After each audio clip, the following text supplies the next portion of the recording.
Հռոմեացիներին 13-րդ գլուխ։ Ամեն մարդ թող հնազանդվի իշխանությանը, որի ներքո է, որովհետև չկա իշխանություն, որ Աստծուց չլինի, և գոյություն ունեցող իշխանություններն Աստծուց են կարգված։ Այնպես որ ով հակառակ է իշխանությանը, Աստծու հրամանին է հակառակ, և նրանք, ովքեր հակառակ են, իրենց վրա դատապարտություն են ընդունում։ Իշխանավորները վախ չեն ազդում բարի գործերի համար, այլ չար գործերի։ Ուզում ես իշխանությունից չվախենալ, բարիք գործիր, և նրանից գովասանք կստանաս, որովհետև նա Աստծու պաշտոնյա է քո բարիքի համար։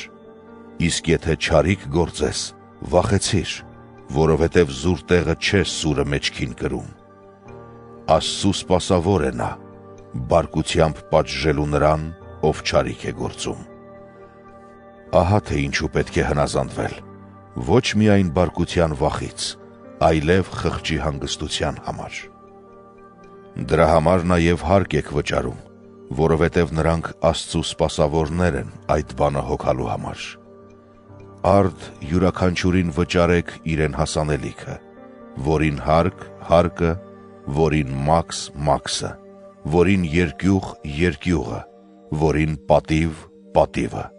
և ոչ մեկի պարտական մի մնացեք, բացի միմյանց սիրելուց, որովհետև ով սիրի ընկերոջը, Աստծու օրենքը կատարած կլինի։ Պատվիրանները, մի շնացիր, մի սպանիր, մի գողացիր, սուտ մի վկայիր, մի ցանկացիր, և ուրիշ ինչ պատվիրան էլ որ կա, հետևյալ խոսքի մեջ են խտացված. սիրիր քո ընկերոջը, ինչպես ինքդ քեզ։ Սերն ընկերոջ հանդեպ չարիք չի գործում, օրենքի լրումը սերն է, և սա իմացեք ժամանակի առումով, որովհետև ճիշտ ժամանակն է քնից արթնանալու, որովհետև փրկությունն այժմ մեզ ավելի մոտ է, քան երբ հավատացինք։ Գիշերն անցավ, և ցերեկը մոտեցավ, ուստի դեն նետենք խավարի գործերը և հագնենք լույսի զենքերը,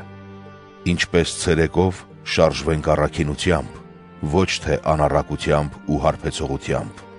ոչ թե անկողնային խառնակությամբ ու պղծությամբ, ոչ թե նախանձով ու հակառակությամբ։ Զգեստավորվեք Տեր Հիսուս Քրիստոսով և մարմնի մասին հոգ մի տարեք ցանկությունները գոհացնելու համար։